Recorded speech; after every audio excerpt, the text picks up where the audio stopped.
Very often people say to me, but if this little insect disappears, surely it doesn't make any difference, does it matter? And the thing is that everything is interconnected, and that little insect might be the major food source of some other creature, who then might disappear as well. And so it goes on with this interrelationship. We call it biodiversity. I like to call it the web of life, all the strands forming a beautiful pattern. And that pattern is being destroyed.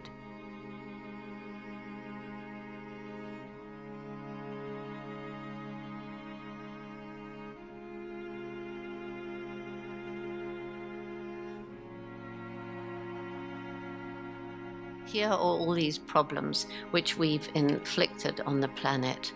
And it brings me back to the sort of really important question.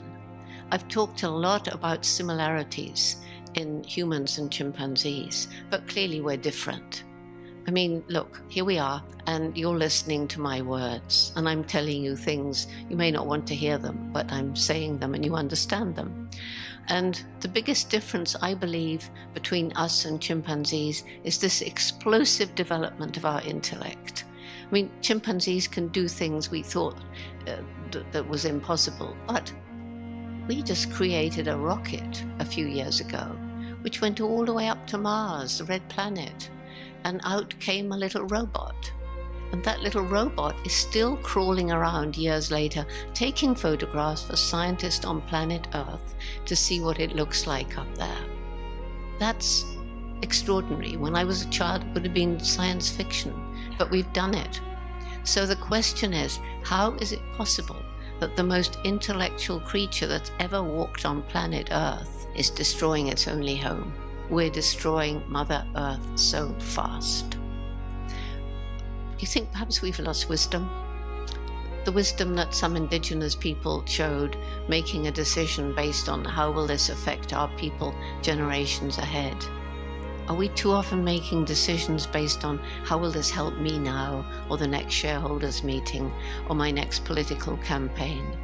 Is there a disconnect between this incredibly clever brain and the human heart, love and compassion?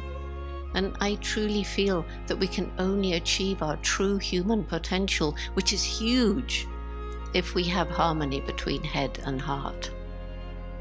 It's not a bit surprising to me that as I was traveling around the world, I met many young people who seemed not to have much hope for the future.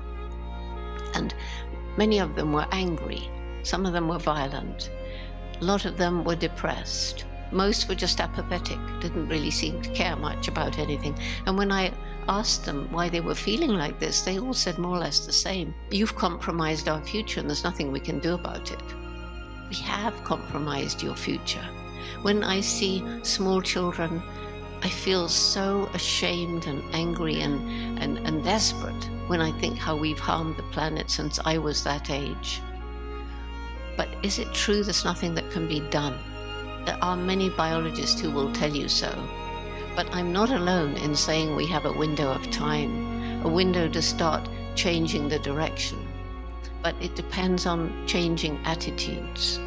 And if we could just get a critical mass of us who start to think about the consequences of the little choices we make each day, what we buy, what we wear, what we eat, how was it made?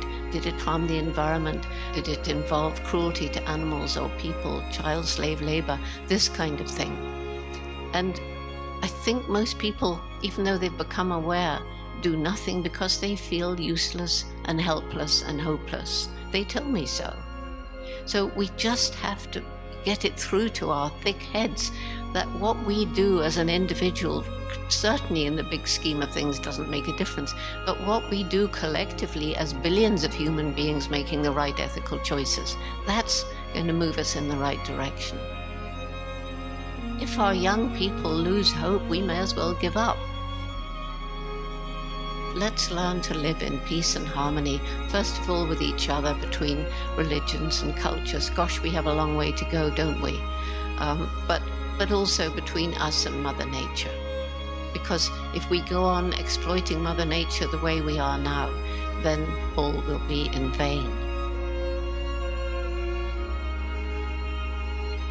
each and every one of us makes a difference each and every day.